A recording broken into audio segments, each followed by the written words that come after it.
Welcome to the Keiser Report. I'm Max Keiser. A quote attributed to Dante goes like this: "The darkest places in hell are reserved for those who maintain their neutrality in times of moral crises." My people, we are in times of moral crisis. The question is, are you with the forces of evil or against them? Stacey. Of course, the biggest forces of evil are the banksters today and the minions and the political minions who do their bidding. We're going to look at two headlines to show the crisis, outlines the crisis of capitalism, some have called it. And the first headline is from the UK: "Sanctioned man who stole to eat is jailed." So this guy is Ian Mulholland, admitted stealing 3 packets of casserole steak from Sainsbury's when he appeared at Newton Aycliffe Magistrates Court. The 3 steaks were worth £12.60. He was sentenced to 6 weeks in prison. Now, his story is that he's a 43-year-old drug user who faces amputation of both his legs. And he apparently spent 9 weeks without money when attempting to change benefits to reflect his disability, i.e. he had his benefits sanctioned, which is a part of the austerity measures. Is if you do one little tiny thing wrong, they just cut you off of your funds. He lived 9 weeks without any money. He has ulcerated legs, so he couldn't make it to the food bank. He couldn't make it to the Aptos-like meeting with the bureaucrats from the government. So he was sanctioned and he stole some food. The austerity, by the way, is a hoax, because the government has increased the debt and they haven't reduced the debt. So this is just a cruel way to engage in torture. This is domestic torture. Yes.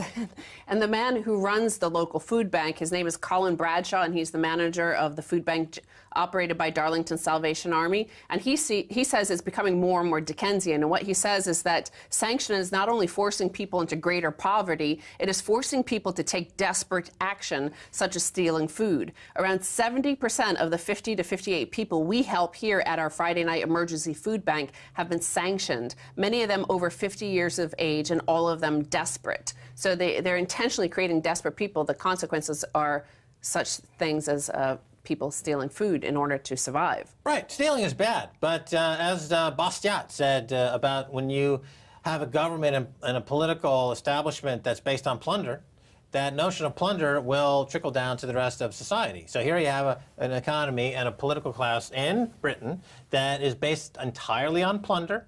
They lie about things like austerity. They engage in wholesale confetti printing of fiat money for the benefit of foreign speculators. And as a result, this poor chap is being thrown into jail for 6 weeks for sustenance, essentially, which is, of course, there is a moral code. He did something illegal, but within the context of a society that rewards plunder. The problem with this gentleman is that he didn't steal enough. He only stole a few steaks. If he had stolen 100 billion pounds, he would be knighted by the Queen.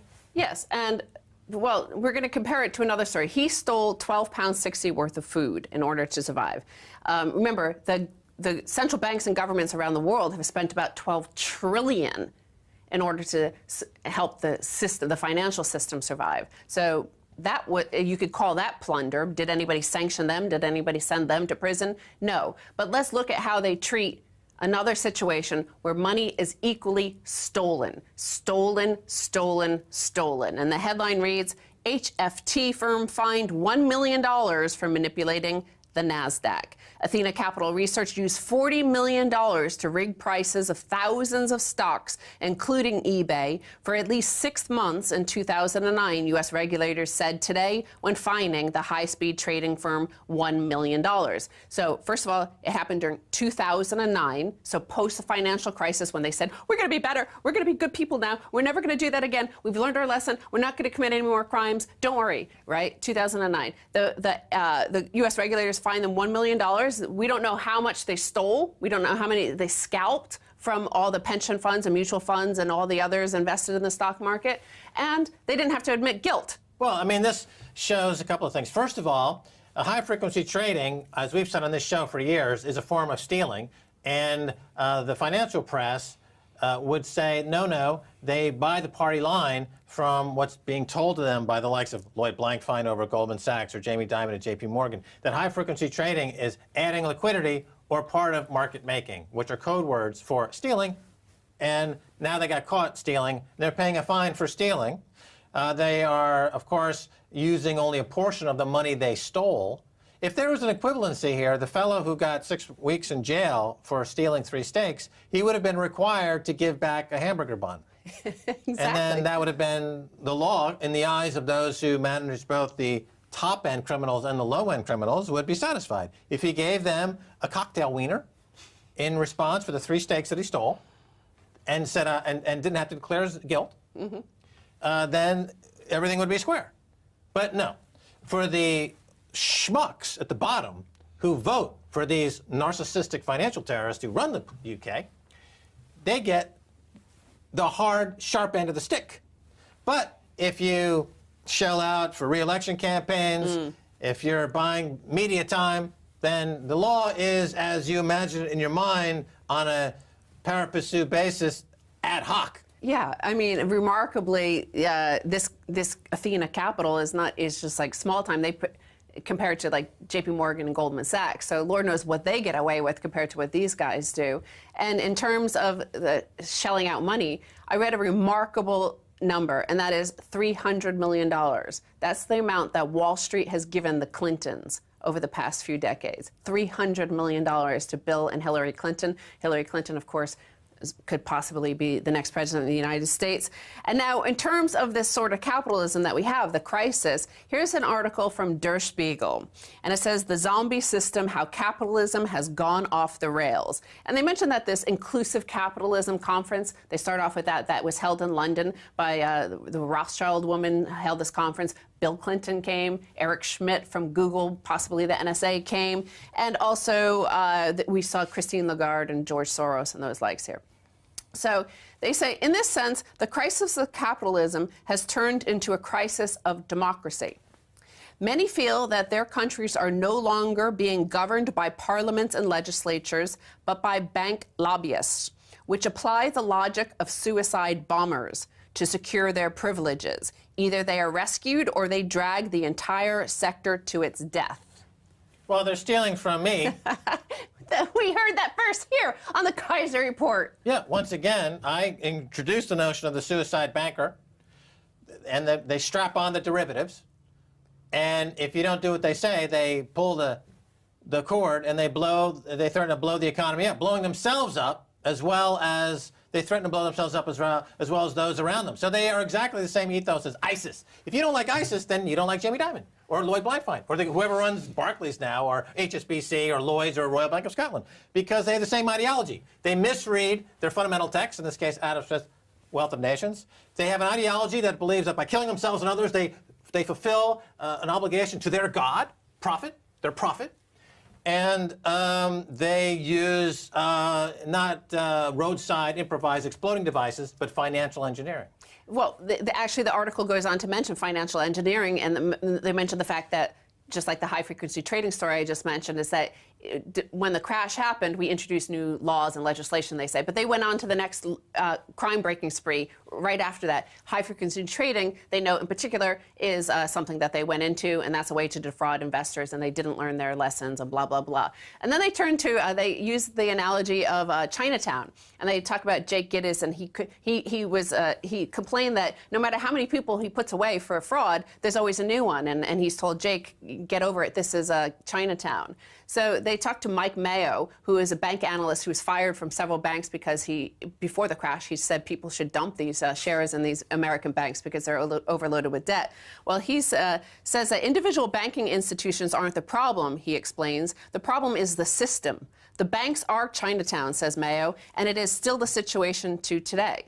Well, I mean, using the logic of the way they regulate financial terrorism, I don't know why David Cameron or Barack Obama is not over in the Iraq, Syria, ISIS compound of power and with a bouquet of flowers and a box of chocolates and saying, hey, Mr. ISIS, I know you like to behead Britain people, and I know a lot of Brits with their British accents like to behead other Brits and stuff like that, and I know that you're terrorists and you blow people up and, you know, you're basically a maniac, but would you take my flowers and my chocolates and can't we be friends? Let's all sing Kumbaya and maybe we'll get under the covers and have some kind of tickly-feely, tickly-booed session together. That's their approach to Lloyd Blankfein, Jamie Dimon, the 4 big banks in the UK, who are committing life-killing, murdering, mass murders. Well, this is not victimless crimes. This is not victimless crimes. Exactly. They are mass murderers. But, mass murderers.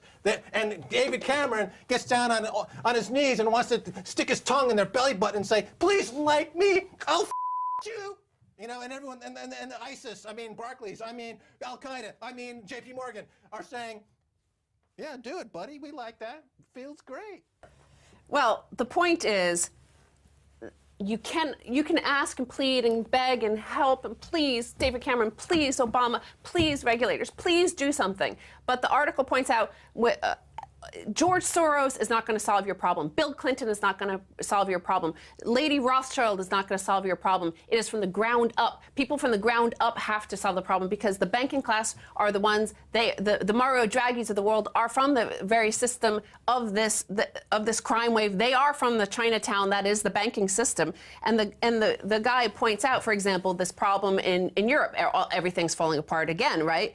Well, to stimulate lending to small and mid-sized companies, the ECB announced its intention to begin large-scale buying of special debt instruments known as asset-backed securities, or ABS. The only problem is that far too few of these securities exist in Europe. This leads many experts to worry that lenders will simply fill the gap by transforming bad debt from their portfolios into ABSs and pass them on to the ECB. The investment effect would be next to nothing, but it would help them get rid of their fraud. So they're always going to see every problem in a Chinatown way. They're always going to see it as a way to commit more fraud. Every single problem you present them is going to be fraud. So as the people in this article that Der Spiegel interviews, they said it has to come from the bottom up. People out there have to stop, facilitating the fraud by their compliance and docility. Well, this is the question now between 2 folks here in the UK, with Russell Brand talking about revolution versus Johnny Rotten or John Lydon talking about voting your way to affect some kind of change. And it looks like the bottoms-up approach or revolution is the sound approach. But we must go. But I thank you so much. And the bottom-up approach worked in the Middle East, by the way. It's the people that don't want to be victims of the terrorists that rose up.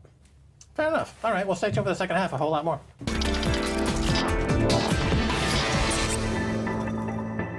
Welcome back to the Keiser Report. I'm Max Keiser. Time now to turn to 2 guests. The first is Peter Bach, a StartJoin.com crowd-funded director of Sell-Off, the story of the ongoing privatization of the National Health Service. And one of the subjects of the film is also here, Dr. Bob Gill. Gentlemen, welcome back to the Keiser Report. Thank you very much. So the urgency of this NHS privatization is becoming quite startling. I saw a statistic recently that the privatization has kind of creeped its way into ambulance servicing and ambulance services to the point now where ambulances are not arriving on time or getting to the hospital on time and patients are dying.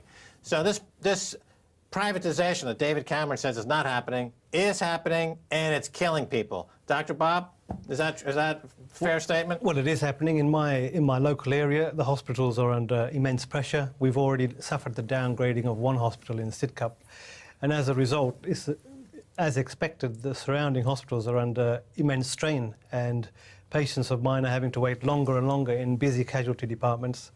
And the doctors there are unable to make the best judgment possible given the environment they're working in. Now, the problem with privatization, Dr. Bob, and the way it's being rolled out here in the UK, is that the argument that it makes healthcare more efficient is false, and the argument that it makes it's less expensive for the government is also false, because it's actually more expensive for the government because it means the government takes on more debt. The government is now $1.5 trillion in debt, and the deficits under Osborne are rising, not falling, in large part because of the inefficiencies of having competing outside forces take over something that doesn't need to be taken over. Peter Bach, your thoughts? Well, my additional thought to what Dr. Gill has just said is that, for example, one of the screenings I had of the film where it was raised that there were deaths because of the cuts and ambulance related deaths as well. So it had to be double-checked, and there was a great deal of scrutiny placed in that, and sure enough, the figures came back. It is happening.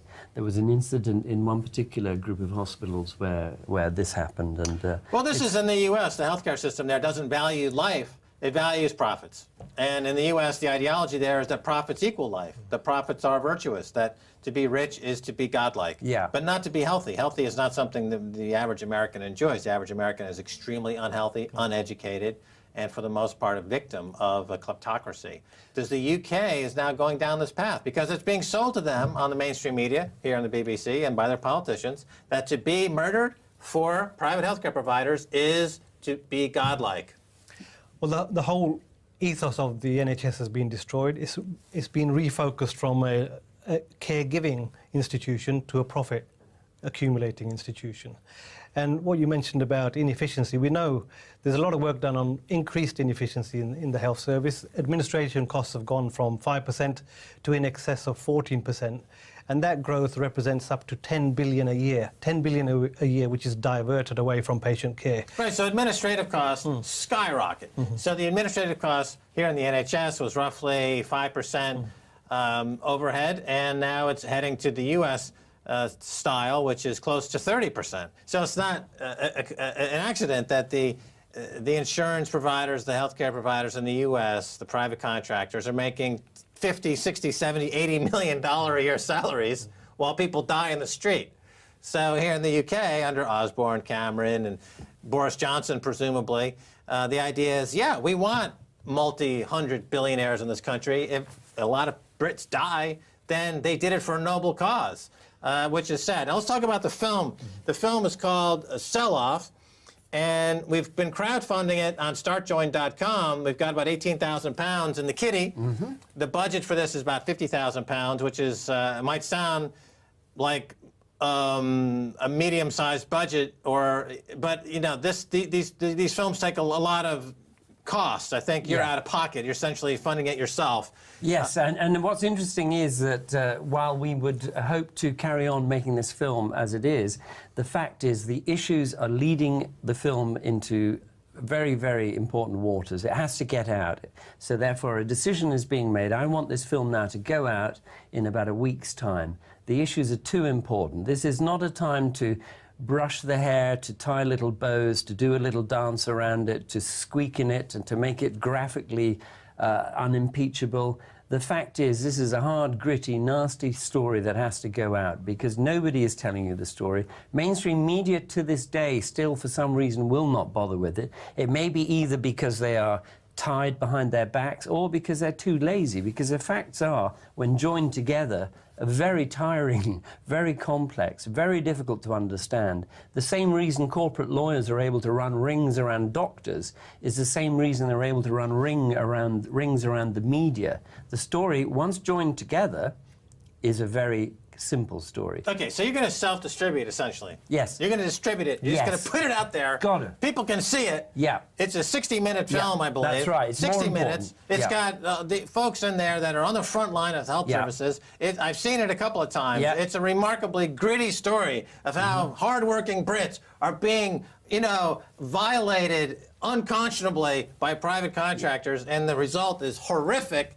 That's right. But for you, you must be... I mean, it's a bit of a bittersweet situation because you get the film out there, but you're locking yourself into a money-losing situation, strictly on the economic side of the business. Yes. Because £18,000 we've raised so far on StartJoin.com doesn't cover even 50% of the cost. That's why we still urge people to show willing and to add their kindnesses to this project. We've got more to do. There's more about other issues I know we might talk about in a moment, but the fact is the film has to get out.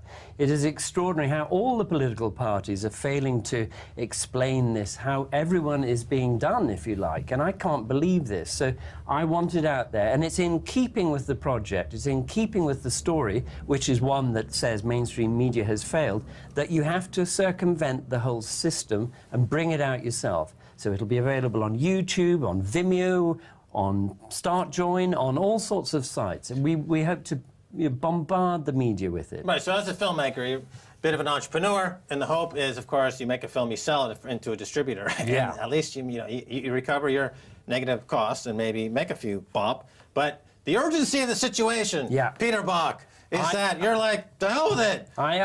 To the hell, damn the tuxedos. That's right. The ego has to be sublimated. The cause is greater than the man. All right, well, we're going to try to, nevertheless, get to that £50,000 goal on the StartJoin crowdfunding site, which is the only crowdfunding site in the world that's just dedicated and has a huge component of cryptocurrencies. Cryptocurrencies, I think, being the future of this all activism and entrepreneurialism are tied to cryptocurrency. But let's get back to the issues here. The NHS has suddenly become a major political issue as we head into the election, because the election politics are forcing the NHS to come out and be more of a political hot potato. How do you see that evolving, Dr. Bob?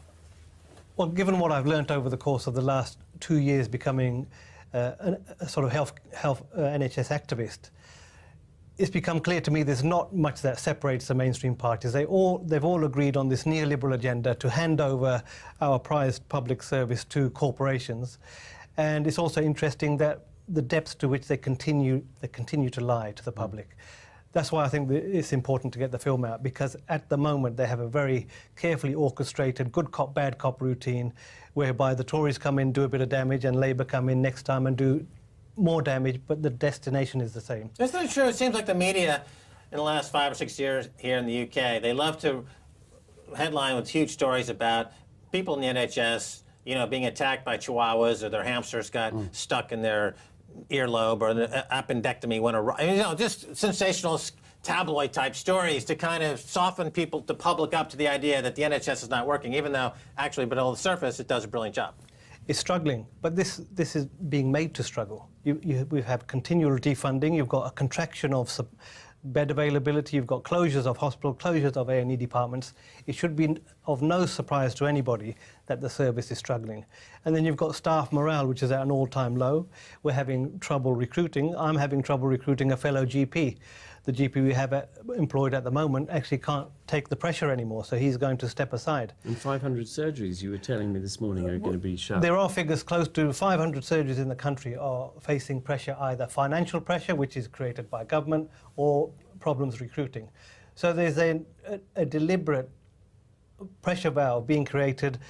Staff are getting demoralised, patients are experiencing a worse service, plenty of media headlines to bash the NHS, and this is quite Private toxic. contractors are to the NHS what the U.S. Army was to the Cherokee. You know, you let them in, and they're not interested in cooperating and working with you. They're interested in wiping you out. I mean, if there's less patients in the UK, better for the contractors. So a lot of them die. I don't think, you know, we see that with a general. Let's talk about the global situation, which is you're bringing in now TTIP, which is a global trade agreement, which means that the UK has no sovereignty to make policy whatsoever. That's right. That would go against corporations. That's Peter right. Brock. Well, forget the issue of Europe, which the Farages of this world are sort of trying to complain about and wake us up about. TTIP would hand over our sovereign power, effectively, democratic control, to corporations. It is an extraordinary development, which is, of course, very central to the NHS story, but it's part of the whole pattern. And it is curious to think that there is still unformulated some kind of rigid response to that. But inevitably, that response will be confused by the issues of nationality, confused by the issue of do we join Europe, do we not? And it's a kind of a minefield of issues because they're all conflicting. This is what's amazing about the Farage campaign, is that he's anti-Europe, so to speak, but he's pro-TTIP, from what we gather. Yeah. He's pro, you know, let's let laissez-faire capitalism, you know, go forward. So he's instead of having European as a overlord, he wants nameless, faceless technocrats in America to be his overlord. But he's still being subjected to the same kind of you know, non-sovereign, a-sovereign manipulation of the day-to-day by a foreign entity. You know, Dr. Bob, it was recently talked about by NHS Chief Executive, NHS England, I should say, because there is a distinction between, and we always get comments here that, well, here in Scotland, things are great. But of course, you didn't vote for independence, so, you know, you're about to, what about Scotland? They were stupidly, in my opinion, voted not to be independent, but, and they say our NHS is, you know, better than in England. But now with TTIP in place and all the privatization coming into place, isn't the NHS Scotland now on death watch? Well, I don't know. I was up there during the referendum, and in fact, we made the film available for 2 days to some doctors there because of pressure from 1 or 2 consultants who wanted to show it. And something like 8,000 people watched it in the course of 2 days, an earlier cut to the one we're about to put out. But they felt very protective of it, and actually what interested them about the film that they saw this version of was it showed where it could go for them. And yes, of course, they voted no. but they haven't voted no forever. And the whole story is unraveling because it turns out that the English gold they were sold, as always happens in the history of Scotland, might be a little bit tainted and may not be the precise calibre of gold that they were told they were being given. And so therefore they risk either humiliation or a change of plan. So I think we should hold fire on any conclusions about Scotland and that. All right, intriguing. We're out of time. We got to say goodbye. But the film is coming out. NHS sell-off. It has to come out. It's coming out. It's We'll look for urgent. it. We'll let Please people watch know. it. You can Please still watch help it. crowdfund it. Dr. Bob, thank you so much. Thank you And very thank you much. for being on the front line there and providing service, despite the horrific, hellacious intrusion by foreign private contractors, principally from the United States. Thank you very much. Thank you. Well, that's going to do it for this edition of the Keiser Report with me, Max Keiser, and Stacey Herbert. I'd like to thank our guests, Peter Bach and Dr. Bob Gill. If you'd like to get in touch, tweet us. You can do so at Keiser Report. Until next time, bye, y'all.